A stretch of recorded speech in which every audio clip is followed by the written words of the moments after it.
Indigenous queer youth are valid, they are beautiful, and they have every right to self-expression and joy as anyone else in our community. Exactly. Yeah. What's your story? What's your sign? It's like we're twin flames in a different life.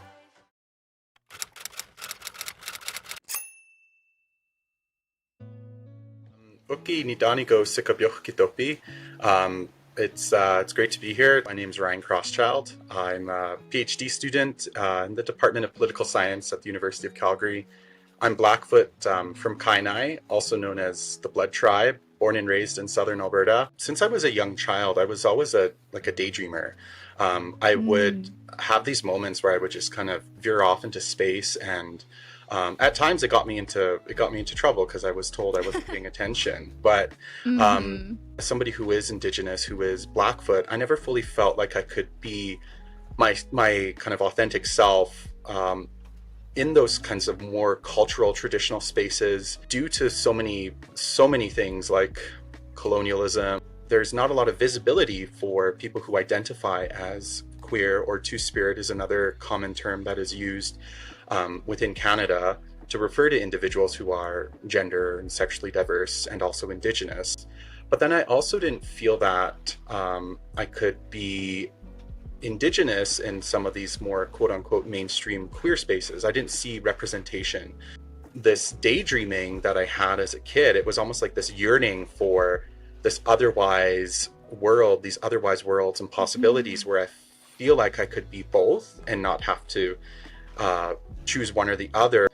It was a very trial and error experience, different kinds of expectations and trying to find community, because I think that's the thing that I was really seeking, is a sense of belonging, a sense of connectedness with my community, but also as being Indigenous, Blackfoot, but also within the queer community. Immediately I'm struck with just like this multifaceted intersectionality in terms of your experience and identity. And like what I mean by that is there's so many parts of us, I think, like in the social bodies that you and I both occupy in this world that cannot be separate from one another. For me, being Filipina and queer, and for you being Indigenous and queer, when we only see typically cisgendered or white representation of what being queer means, it just totally gets overlooked. Yeah, I totally agree with that. I think that there's an element of it where we get caught up in these ideas of authenticity, that there's an authentic way to perform queerness, which is quite frequently defined by typically gay white men. And those experiences dominate these stories, these narratives of what queer experiences should look like, and should feel like. On the other hand, there's another element of authenticity that I've had to navigate being Indigenous, that these two forms of how you're supposed to behave, how you're supposed to enter into these kinds of cultural shared spaces.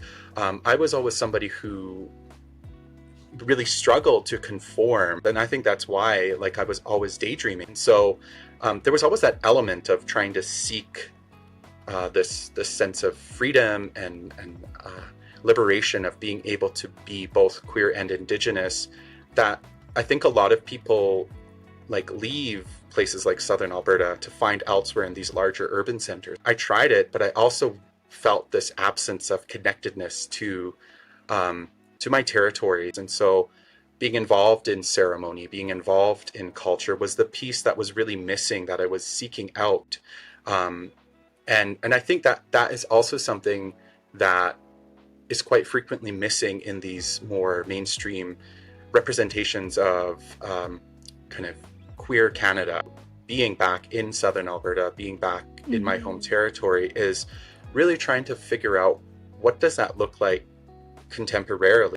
What are those pre-colonial or traditional forms of queerness look like for Blackfoot people?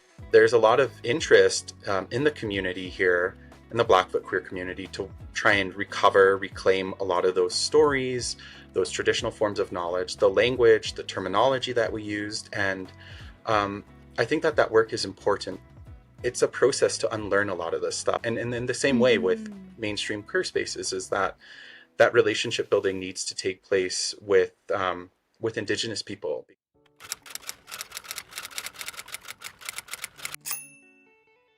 When we use the term queer, does that fit for your understanding and experiences of that identity from a Blackfoot cultural perspective? So terminology is something that I've struggled with, and it's kind of been a moving target, right? At the beginning, I didn't have any kind of sort of terminology to really ground my sense of what I refer to as queer indigeneity. And aside from what was maybe talked about in pop culture when I was growing up, which was like gay or sometimes like gender queer, but that was also really rare. And queer theory does feel very academic. Queerness feels like it has this association with being very white. And so one of the terms that when I was first introduced to, that I really kind of connected to, was this idea of two-spirit. It's kind of an umbrella term that locates gender and sexual diversity and difference within kind of a more culturally grounded definition.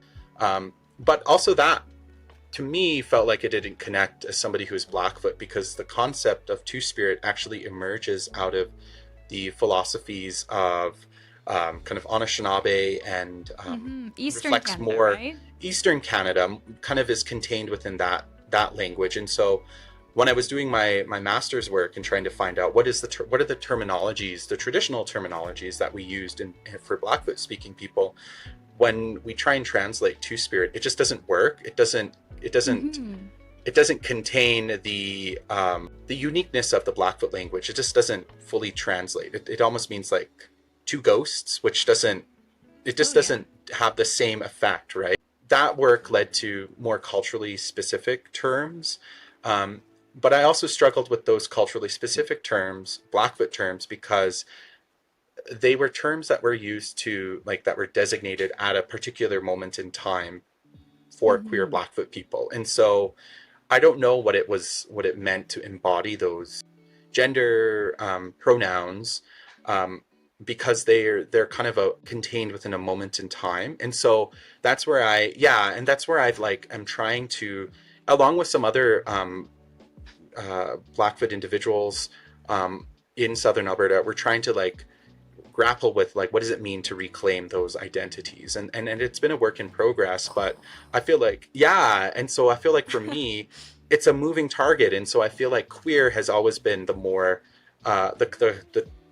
the concept that I gravitate towards, because it's an acknowledgement of the fluidity. That being said, there are people who are Blackfoot that also identify as two-spirit. It's just, I don't, because of the kind of the desire to be in conversation with and to reanimate kind of more Blackfoot specific terminology. What you're saying just so highlights the importance of like diverse representations of identity. And it's even like you're looking here at this term two-spirit, which I think in Canada, you're so right. A lot of people just immediately assume that that's a term that applies to all Indigenous peoples, wherever they're coming from, with whatever kind of queer identity and experience they're bringing to the table. But it's not a one-size-fits-all. I just think you're doing such powerful and important work. And I know that like it's really tough, because sometimes more minorities, when we get invited to have these discussions, we have one person and it's like the weight of representing the entire group is on your shoulders. And that's not at all what I want for you in this conversation. I just want to recognize that you're doing something really, really special and important. I appreciate that. And I think that I really follow this Blackfoot teaching of Ninoganis Tsinip, which translates to kind of the way I've come to know something. It's an acknowledgement of the like embodied felt theory, felt experiences as the basis through which I'm like conveying my perspective on something. And it's not in any way trying to capture what all Blackfoot queer people are saying. This is a reflection of my own unique lived experiences.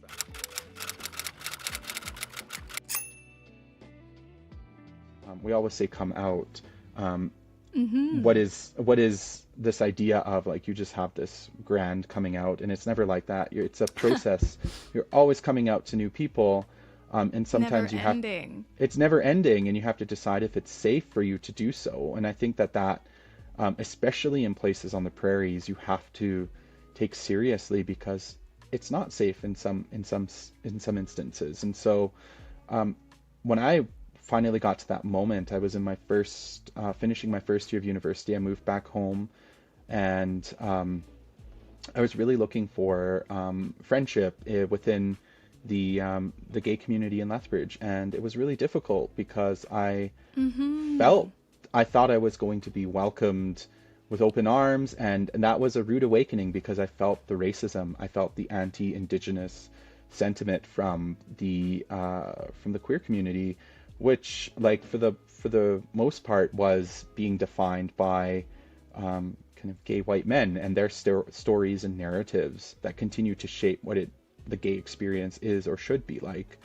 I so resonate with that, like living here in Lethbridge, and Yeah. it's not to discount the work that like these individuals were speaking about in Lethbridge's past and history did for gay rights and representation, but it's also just to highlight the fact that we do not exist in that same understanding of queerness and feel it so clearly when we try to participate in these spaces. Like I made a friend in Victoria recently for a work conference, and she was asking me if I'd ever been to a BIPOC queer space. And I was like, are you joking? I don't know what that looks like, can't even fathom it. And it's a totally different way of being. So I just had to speak to that because I feel it. Yeah, we feel it, and we may not have the vocabulary or like to really fully articulate what that feels like at the moment, but it's a unique experience for individuals who are like BIPOC. That is something that the mainstream kind of gay white community, they need to contend with those stories, and the ones who are really receptive have done a really good job of like making changes, especially in places like Lethbridge, to create that space for others to have those shared experiences, to be able to feel like we could share our stories without them having to be questioned or pushed back on, which, I mean, I think still does exist. There is still that element of power dynamics that exist within any community, but there's gatekeepers, and there's gatekeepers for sure within the queer community in Lethbridge, and it's trying to figure out how best to what to do with that. That's one of the reasons why you don't see a lot of well, at least for Blackfoot people, Indigenous people, participating in a lot of Pride events in June in Lethbridge. If you were to maybe give advice to whether Pride organizers in different places in the province or even Lethbridge Pride about how they could make these events feel like a homecoming place for Blackfoot people or Indigenous peoples. I think it's tricky, right? And I don't think there's one cookie cutter, like there's no one right approach. It's about, again, building those relationships, and that can be such a difficult thing to figure out how to do. Part of it is really trying to avoid just doing the performative, like land acknowledgement, tokenistic stuff, right? When people do like things like land acknowledgements, what does that really mean? Like what actionable things are there that will signal to like queer Indigenous people in Lethbridge that will show them that, okay, there's changes that are being made, like maybe this is a space that we want to like go and engage with. And that's hard sometimes to tell organizers because it puts a lot of pressure on them, but it's the same thing with when we're talking about reconciliation. Indigenous people, when we're talking about reconciliation, are the ones who will decide when something is acceptably worthy of saying, yeah, that is a form of reconciliation. It's hard when people are like, I appreciate all the good efforts that are going into this, but it still does not meet our requirements for wanting to go further in building something, right? And I think that is a hard thing to contend with, but organizers, if they're genuine, will listen and hear that and say, okay, more work needs to be done, more relationship building needs to occur, and we need to do more. Sometimes maybe it's more symbolic things, and maybe it's more practical forms of building relationship. Like, it would be really nice to see a lot more interaction and engagement between the urban Indigenous community in Lethbridge and the and the kind of like folks who are involved at Lethbridge Pride who are wanting to do this stuff, like during like in June to work together to host during Pride Month, but also National Indigenous Peoples Day, like to do something to kind of create those relationships. It's also an acknowledgement, though, I would say, for the work that Blackfoot people are doing, being the majority Indigenous population in Lethbridge.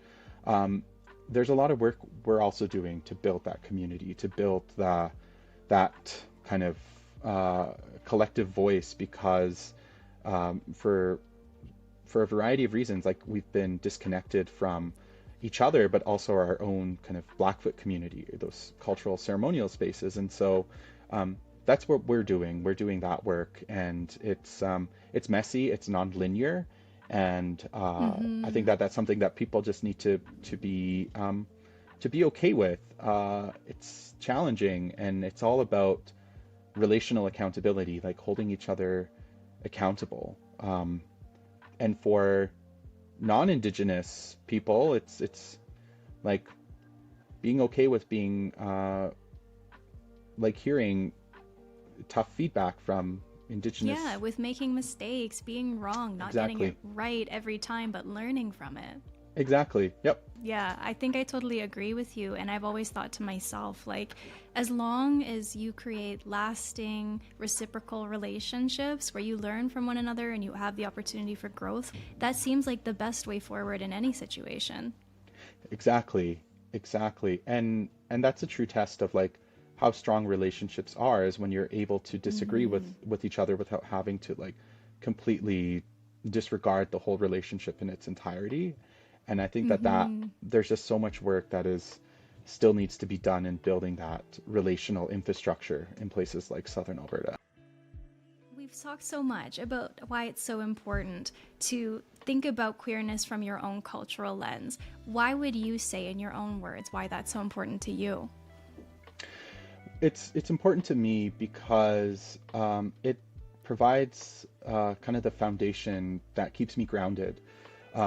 Whenever I've encountered a moment or situation that has tried to like throw me off my path, where I've encountered something really difficult, the thing that has always kept me grounded has been my kind of Blackfoot cultural teachings, the philosophies that are embedded within the language, all of those teachings that have been transferred to me, that knowledge that has been transferred to me by my elders, by my teachers, are what keep me grounded. And that's not to say that they're not kind of contained within complicated histories of heteronormative or patriarchal ideas. Some of them are, but they're still the things that keep me grounded to this place that is called Southern Alberta. When we're talking about queerness, it's just like this idea that it's so fluid, it's so everything, that becomes a problem when we're talking about like indigeneity, which is very like defined through certain kinds of markers, territory. And so when you match the two, they seem like they're nonsensical, like they don't, something that is queer can be like very fluid, and Indigenous is something that is really grounded, tangible.